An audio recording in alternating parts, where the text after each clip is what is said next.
So hi, everyone. My name is Yashwant, and welcome to this talk on the Oxford Interfaith Forum in the Philosophy Reading Group. Today's topic will be on comparative theology. And our speaker today, I have the distinct pleasure of introducing Professor Syed Rizwan, who is a professor of Islamic and interreligious studies, director of Catholic Muslim Studies program, and chair of the Department of Intercultural Studies and Ministry at Catholic Theological Union. He grew up in New Jersey, did his undergraduate at Rutgers, where he majored in economics and studied chemistry. For graduation, he spent few years in the financial services industries, during which time he was in New York, New Jersey, and Los Angeles. In 2009, he matriculated in Claremont Graduate School Master's in Islamic Studies program. And upon completion of his MA in 2001, he enrolled in the Islamic Studies doctoral program at UCLA. And Professor Syed completed his dissertation in 2018 on a topic concerning the Islamic legal tradition. Well, Professor Syed, we welcome you, and wonderful. We are excited to hear about this topic you will share with us. So I hand it over to you now. Great. Thank you so much, Yashua. Thank you for moderating this. And I'd also like to thank Dr. Thea for the opportunity and really appreciate it. And welcome, everyone. Thank you for dedicating your, those who are across the pond, their evening hours, and those on this side, on the state side, their afternoon. I really appreciate it.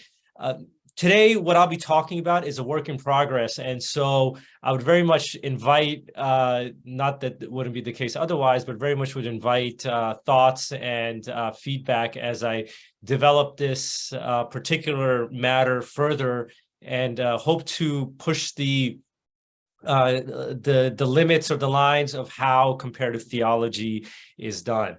So with that, I'm going to start my screen share. I have a few slides to share with you all. Great.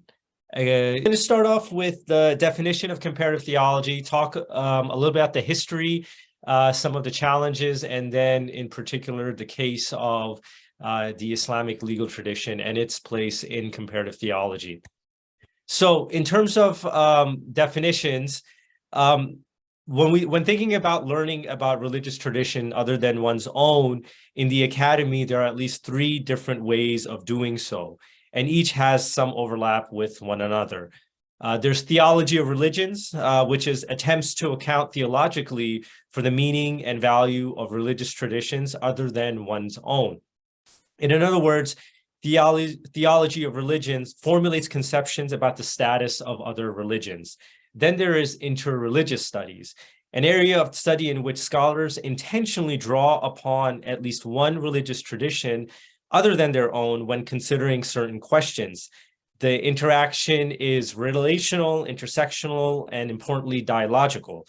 Interreligious studies brings in methodologies from numerous fields, including anthropology, sociology, psychology, history, and others. There is disagreement as to whether those who have no faith commitments can be involved in interreligious studies. So that's an open-ended consideration. Then, obviously, for purposes of today, is the definition of comparative theology. And what is it? It is partly the understanding of a particular faith tradition to gain new theological insight into one's own tradition. Comparative theology also means intuitive and rational insights, practical as well as theoretical engagement. Professor Clooney, Francis Clooney, professor of comparative theology at Harvard Divinity School, writes that the fruitful comparative theology is reading of texts, preferably, scriptural and theological texts. Through comparative theology, a person can deepen their repertoire of theological ideas regarding the nature of God, God's actions, and God's involvement in the world. Catherine Cornell, professor in theology at the theology department at Boston College, notes that comparative theology acknowledges and credits other religions as possible repository for constructive theological insights and inspirations. Hugh Nicholson, professor in the Department of Theology at Loyola University in Chicago, remarks, There's an honest acknowledgement of one's own normative commitments and interests. In other words, there's no masking of a bias under a false claim of objectivity. Veli-Matti Kurkainen, professor of systematic theology at Fuller Theological Union, writes that doing comparative theology does not involve the watering down of faith commitments or denial of substantive differences. There's no endeavor to find agreement at any cost. In short, the exercise of comparative theology is a confessional one. So this is how individuals in the field have talked about the meaning and understanding of comparative theology. In terms of history, the Catholic missionary work spanning 16th to 20th centuries provide early examples of comparative theology. Missionary work intersect with different cultures. For example, Jesuits says St. Francis Xavier, Thomas Stevens, Roberto de Nobili, and Jean Boucher lived among Hindus and studied Hinduism in depth. One of the aims of these Jesuit scholars was to formulate Christian theological and catechetical teachings for the sake of converting Hindus to Christianity. But effective proselytization demanded a detailed knowledge of what to criticize and what might be helpful for Christian learning. To this aim, missionary work and comparative theology were one in the same. One of the earliest uses of comparative theology can be found in James Garden's book on the comparative theology, or the true and solid grounds of pure and peaceable theology, a subject very necessary, though hitherto almost wholly neglected. I wonder how publishers in this day and age would accept such a long title. But anyways, according to Frank Clooney, the main thrust of Garden was to do comparative theology interreligiously to determine foundational truths and values and to find common ground. James Clark, in his comparative theological works, was overt about confirming Christianity's superior status. He wrote that while Judaism and Islam all intend universal membership, it is only Christianity through Christ that true universality is attained. Moving into the 20th century, Frederick Mueller, professor of philosophy at Oxford University, carried out comparative theology that demanded a reflective discipline in which religions are compared, where the interlocutors notice those things that are similar and those things that are different from one's own religion. Indeed, a Christian theological rationale undergirded his explicitly missionary work. One aim was to generate better conversion rates, and another was colonial expediency to train a ruling civil service. In terms of comparative theologians engaging religious traditions on their own terms, Burnett Streeter, is worth noting.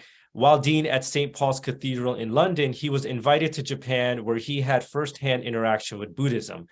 Generally, engagement with Buddhism left a positive impact on him, though he ultimately concluded that Buddhism lacks certain things in relation to Christianity.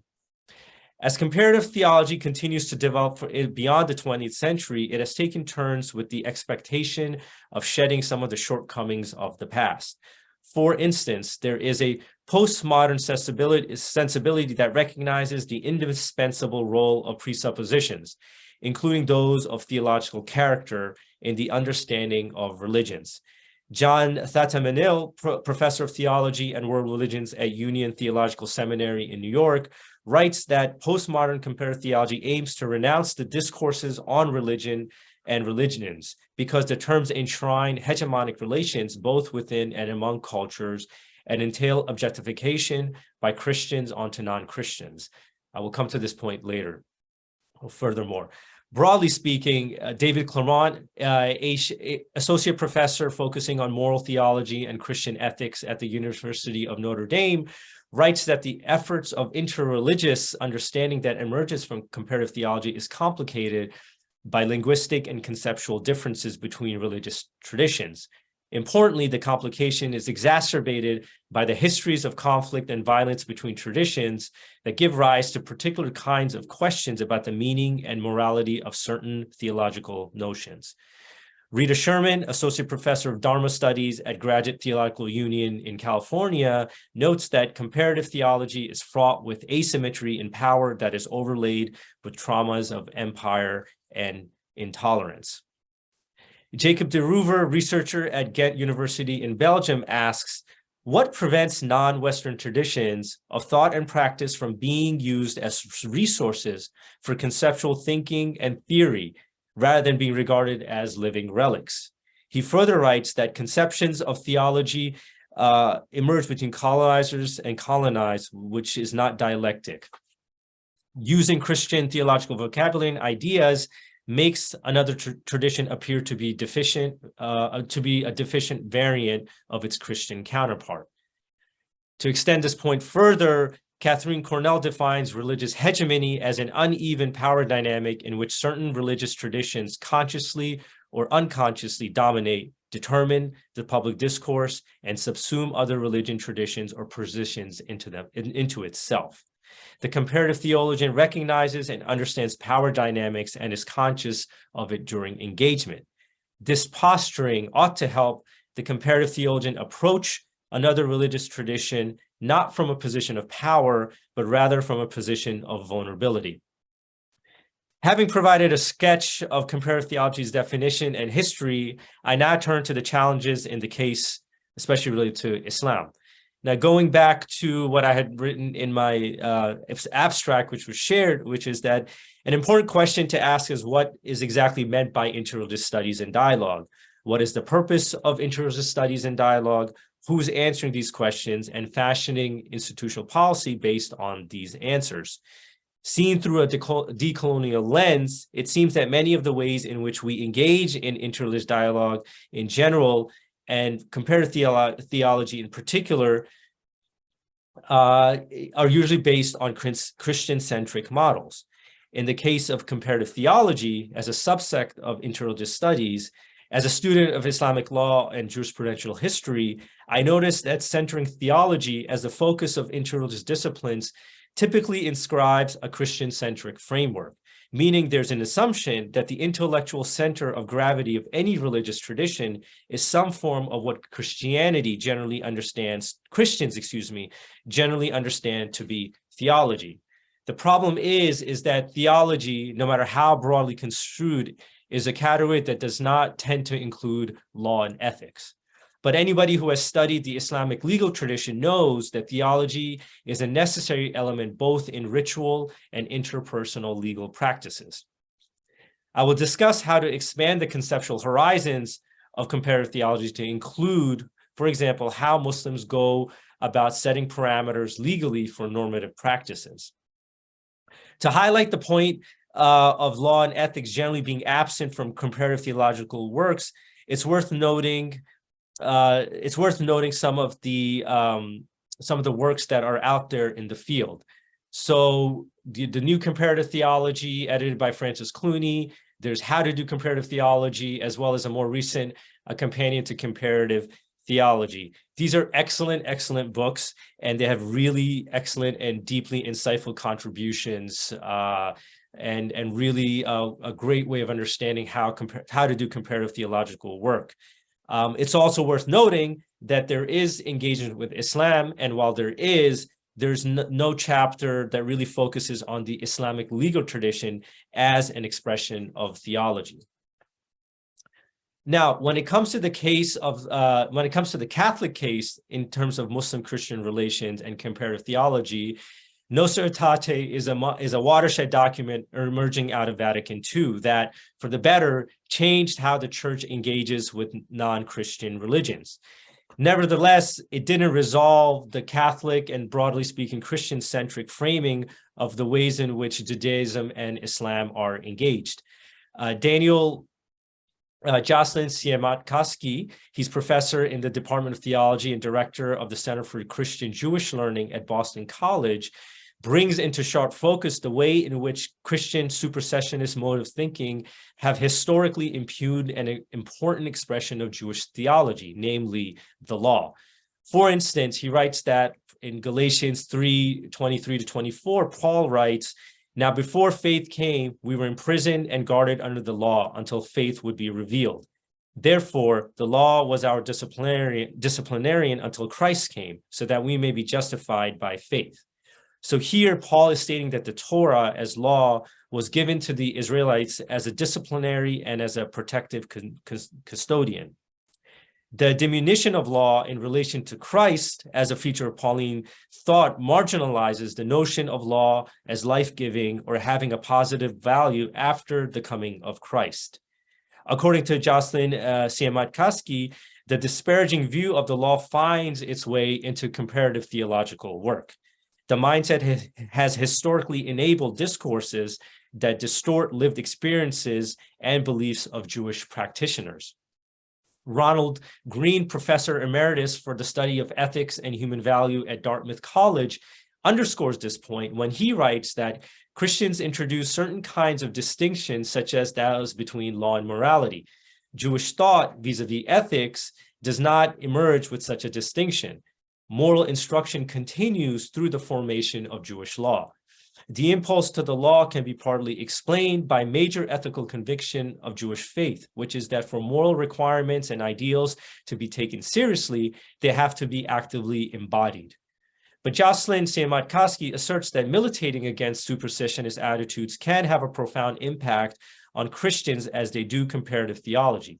For example, in the Sermon on the Mount, according to Matthew, Jesus is remembered to have said, "Do not think I came to abolish the law or the prophets. I have not come to abolish, but rather to fulfill." Jesus is clearly taking the position that he is bound by law as much as those prophets who came before him. Approach from a comparative theological lens standpoint, Jesus' statement would demand a deeper conversation by Christian interlocutors regarding Jesus' own life and mission, and what that means for Christians in light of the Pauline claims regarding the nature of law and its relationship to the freeing and gracious gospel. Now, how does the example of Jewish and rabbinic law map onto the case of Islam? Indeed, Nostra Aetate acknowledges Muslims' reverence for Mary and Jesus, among other things. The passage from it reads, "The church regards with esteem also the Muslims. They adore the one God, living and subsisting in himself, merciful and all-powerful, the creator of heaven and earth, who has spoken to men. They take pains to submit wholeheartedly to even his inscrutable decrees, just as Abraham, with whom the faith of Islam takes pleasure in linking itself, submitted to God. Though they do not acknowledge Jesus as God, they revere him as a prophet. They also honor Mary, his virgin mother. At times, they even call her with devotion. In addition, they await the day of judgment when God will render their deserts to all those who have been raised from the dead. Finally, they value the moral life and worship God, especially through prayer, almsgiving, and fasting." So this is an incredibly important aspect of the document. It's acknowledging important aspects of Muslims and as well as of Islam. One thing to note is that there's no mention of the Prophet Muhammad. As one of my Catholic students wrote in a paper, if someone does not understand or know who Muhammad is, their understanding of Islam will be completely distorted. The absence of the prophet in the statement in Nostra Aetate has the trickle-down effect of carving out an important way of understanding his paradigmatic life and the ways in which it influences legal and ethical Muslim praxis. As Ibrahim Musa, professor of Islamic thought and Muslim societies at the University of Notre Dame notes, in Islamic legal discourses, piety, morality, theology, and law coalesce into a single coherent narrative. Khalil Bufadl, professor of law at the University of California, Los Angeles, writes that among the major challenges of providing an adequate account of the Islamic legal tradition outside of its sheer magnitude, both in time, 1400 years, and diversified space, such as Arabia, Egypt, Persia, Nigeria, Pakistan, Indonesia, has to do with the impact of political upheavals in the contemporary age, and that the legal legacy has been subject to widespread and stubbornly persistent stereotypes and oversimplifications by both Muslims and non-Muslims. What fails to be recognized is that these perceptions are products of turbulent political histories, such as legacies of colonialism that transformed the Islamic legal tradition into a cultural and ideological symbol. I will return to this point in my own US context. During the early centuries in the development of Islamic jurisprudence, there existed formative and dynamic debates regarding the nature of justice, as expressed in law, ethics, and the role of reason and revelation. The nexus between law and ethics was widely discussed among Muslim jurists. But as is the case with legal philosophy and with the nature of law, over time, classical Muslim jurists began to become more concerned with preserving and maintaining the integrity and legitimacy of the legal process. This development, however, did not entirely separate out law on the one hand and theology and ethics on the other for all jurists across time and space.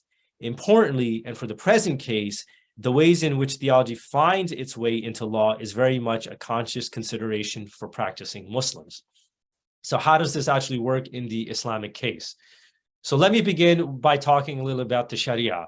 What is the Sharia? In the Quran, it is mentioned once, and this is the verse. Now that we have put you, Muhammad, on a path, Sharia, so follow it. Do not follow the desires of those who lack knowledge. This is from chapter 45, verse 18. Now, if one reads the totality of the Quran and reads the different injunctions, the takeaway is that the Sharia is actually the moral natural laws, those that are universal, natural laws of goodness. They are objectively perfect divine truth, the ideal. And because they are objectively perfect divine truths, they're inaccessible to humans. Sharia, in other words, does not equal positive law. Islamic positive law is fiqh. And what that means is a reference to interpretive legal rulings that encompasses a search for the divine will. So in other words, fiqh is subjective. Positive laws are subjective and interpretations of the Sharia. Here, fiqh, positive law, which is the reality, is an expression of the Sharia, the divine law, which is ideal. So here I will give a US example. So here is a US Sharia. We hold these truths to be self-evident, that all men are created equal, that they're endowed by their creator with certain unalienable rights, that among these are life, liberty, and the pursuit of happiness, the opening statements of the US Declaration of Independence. But in Article 1, Section 2 of the US Constitution of 1787 declares that for the purposes of representation in Congress, enslaved Blacks in a state would be counted as 3/5 of the number of white inhabitants of the state. So you have the ideal that all men are created equal, and then you have the positive law, which not only recognizes enslavement, but also reduces the representation to 3/5 based on skin color. So there's the ideal, and then there's the reality. Now, in the Islamic case, Muslims over time have discussed, well, what are the objectives of the Sharia, and then expressed it in real terms. So in terms of the objectives, one is the protection of life. A second one is protection of family and lineage. A third is a protection of property. A fourth is a protection of intellect. And a fifth is a protection of reputation and dignity. So Muslim jurists over time have argued that any positive law that is established or that emerges from Islamic jurisprudence has to fulfill one of these categories. Now, of course, different people may have different interpretations of what each of these categories may look like in actual positive law, but nevertheless, these objectives, these ethical objectives, are the aims that the Muslim jurists have determined to be the objectives of the Sharia. So in terms of a schematic, I just want to show again, so the Sharia, it's the ideal, it resides with God. On the basis of the Quran, the prophetic tradition, and jurisprudence, you get the Islamic legal tradition. And so with the Islamic legal tradition, it splits the Sharia into two separate general categories with some overlap: rituals and interpersonal.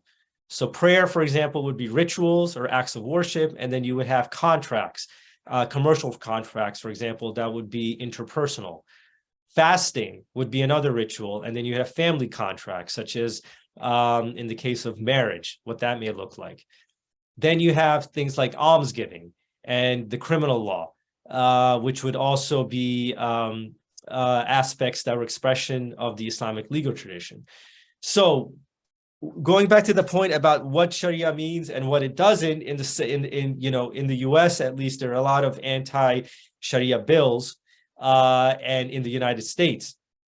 And some states have enacted anti-Sharia bills.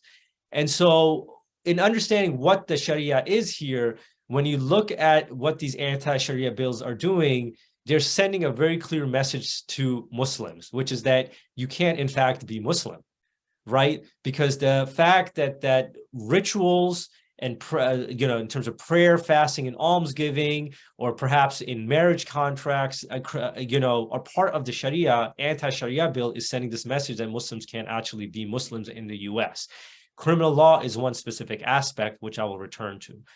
But without understanding what the Sharia is, what fiqh is, which is the actual positive law, one can see how a huge gap comes forth, and what that does in terms of understanding how Muslims lead a Islamic life. Now let's get how the legality works for Muslims and why this is important for comparative theology. First, I will use this case of ritual prayer.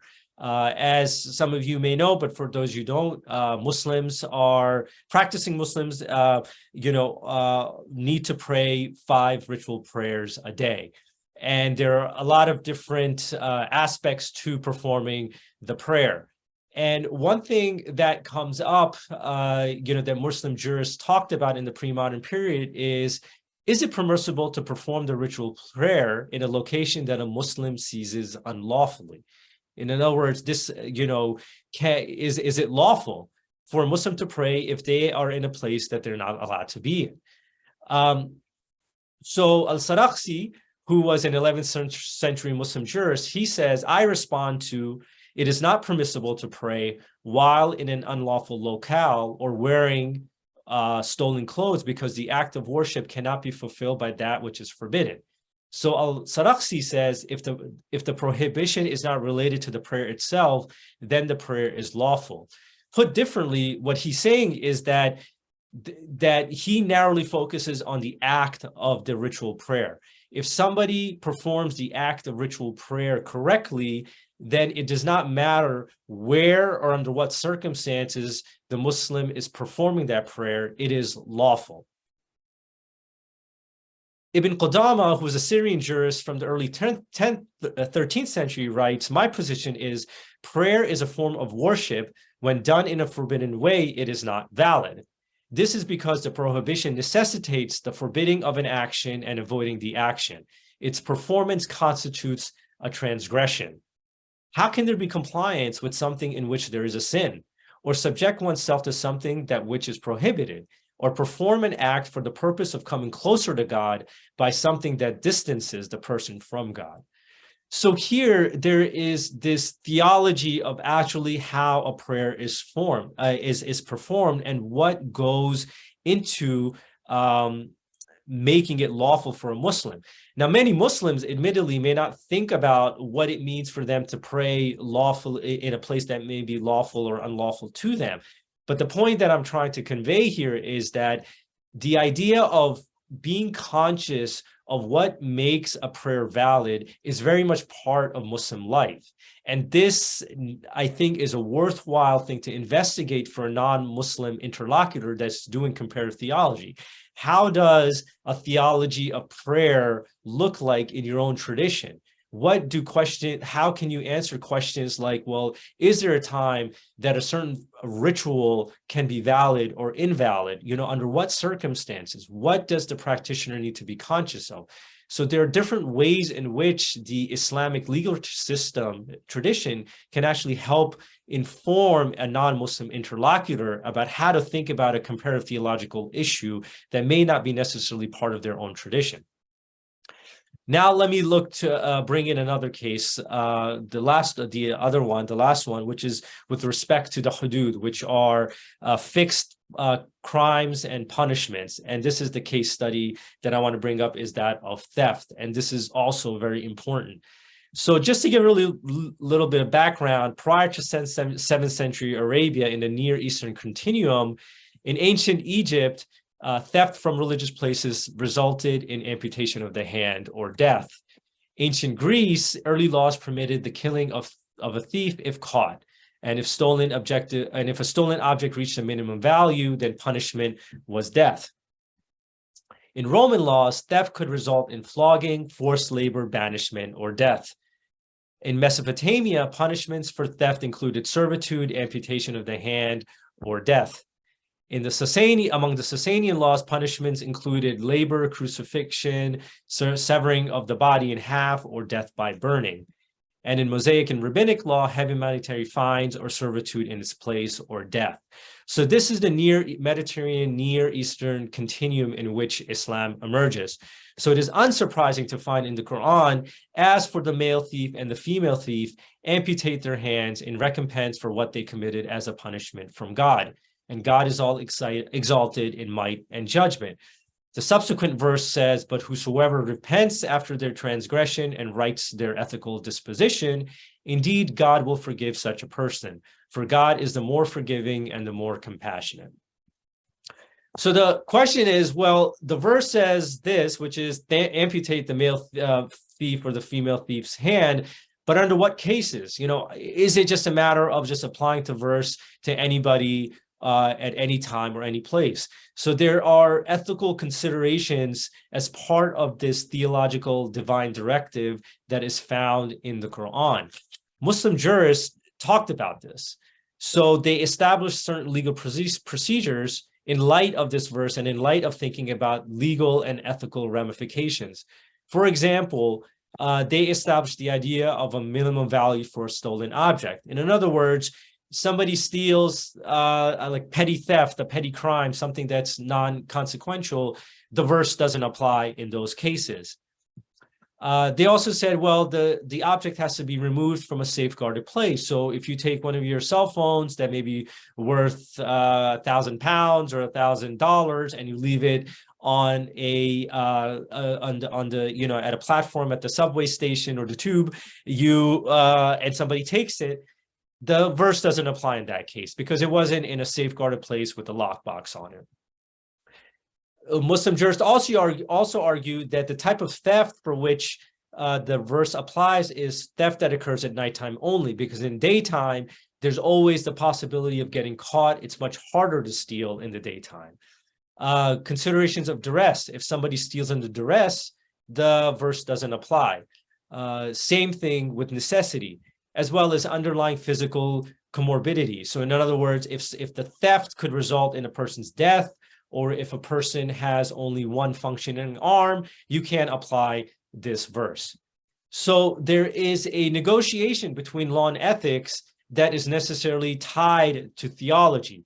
In other words, there is a very specific way in dealing with the issue of theft. So again, from a comparative standpoint, certainly there are those faithgoers who are involved in criminal justice issues. Certainly that's the case here in the US. And for many Christians, for example, are involved in restorative justice types of criminal justice issues. And I think that, if somebody, we can, on the one hand, we can talk about punishment and of course, in no way think about physical or corporal punishment. And we can also importantly talk about, well, how do Muslim jurists draw on theology to express a law that they are trying to make more just and more ethical? And so how, as comparative theologians, that may be also scholar activists that are involved in criminal justice issues, for example, how can we learn from the Islamic case and then think about how to think about it in our own situation, and possibly offer insights into how to do a theology of crime and punishment, for example. So just to close out, the Sharia, it's a process by which individuals are educated and educate themselves on through a moral schematic that connects the obligations to act morally with the obligation to act legally.